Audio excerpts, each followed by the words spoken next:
This is a fragment of the interview that Andrew Tate gave to Tucker Carlson. If you want to see the full interview, the link is in the description of this video. If you want to learn how to trade stocks and cryptocurrencies like a hedge fund trader, the best Udemy course is also in the description of this video. How long did you spend in jail? I was in jail for 92 days in a Romanian jail cell. What was that like? It was certainly an interesting experience. I won't lie and say it was easy. It was certainly very difficult. The uncertainty of it. It's a very uncertain situation to be picked up on just before New Year's Eve and thrown in a cell without charge. And I'm asking different prison guards and different prisoners, how long am I going to be here? One prisoner's like, I've been here 2 years. I was like, have you been charged? He goes, yeah, but I haven't gone to court yet. Like, everyone's been there for years. I thought I was going to be there for years. And it certainly takes a mental toll on you. And I think jail's a different experience when you know you're innocent.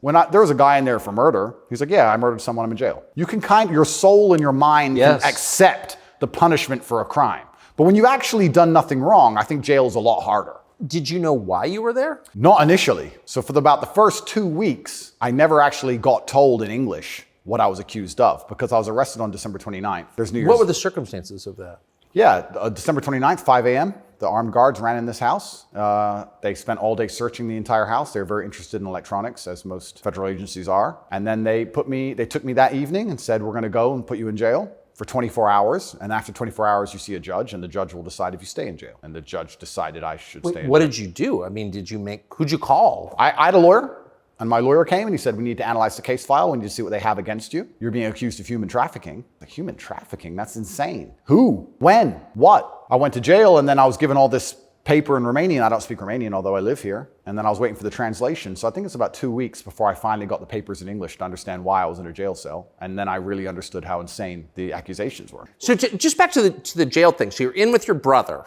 At the beginning, I was not, but towards the end, I was, yeah. What did you do all day? Good question. I looked at the wall, stared at the wall, smoked cigarettes, lots of push-ups, read the Quran.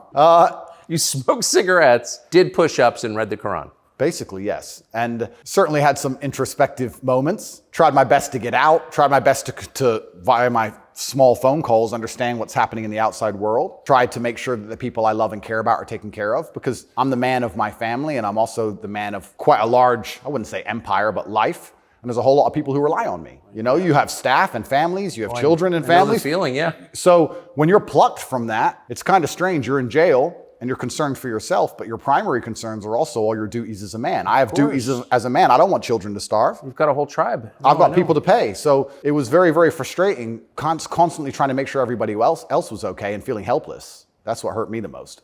I was trying to make sure everybody I love and care about was fine, and I wasn't as powerful as I should have been, and that was very upsetting, and especially if they were going to keep me there for years. I was having serious concerns about how I can feed the people I love. Did you ever come to the edge at all? No. I certainly had some days I was less happy than others, but I made sure that my mindset was built in a way that I could always be doing something constructive. And also, I think you get what you give in life. And if I ever felt particularly sad on a day, I would try very hard to make other people happy, because if I made other people smile, I'd feel better. So even the dinner ladies or the prison guards, I'd try very hard just to make people smile. I know it sounds silly. Some of the prison guards were more open than others, but there was a couple prison guards who were ice cold, who didn't want to say a word to me. And I'm like, hey, bro, your hair looks amazing. And you just stare at me like he wants, shut up. But I just try my best to cheer people up, to cheer myself up. And as a man, all you can do is just find the resolve to continue doing the best you can in this current circumstance. So, what were the other prisoners like? I don't want to insult Romania in any way, and I love this country and I chose to live here. But if I had to describe it for the people, for an American audience to understand, I don't think Romania and a lot of these countries have the same kind of mental health setup or the mental health support that a lot of Western nations have. So you end up in jail. So I think there was a lot of mental health problems inside the jail. So it was very similar. It wasn't just a jail. There was also a lot of mental health problems in there, which adds a new complexity and a new dimension to the suffering. Because there's just random screaming and there's suicide and it's certainly not a very nice place to be. Oh, so it's horrifying. Yeah, I don't want to go back. You hear the phrase Romanian prison and it sounds tough. So it was what you would imagine. It is, and when this process is over, there's a lot more I will say. But I will say the staff were very nice to me, and I want to make this clear. I want to make it very clear that all the staff in the jail were very professional and very nice to me. I would almost say that they believed they understood that I didn't belong there. There was a semi-apologetic vibe to the way I was treated by the guards, if that makes sense. Yes. They understood very well. I don't think anybody, like I said, with a functioning brain believes that me at the age of 35 decided to steal TikTok money and ruin my entire life without financial motivation to girls who say they're not victims of anything. I don't think anybody with a brain. Well, the fact that you're not accused of a sex crime or of violence, which I think most people don't really understand. Yep. And they can look it up. Yep. I mean, but you're not actually accused of Correct. rape, Correct. selling anyone, Correct. pimping. Correct. Okay.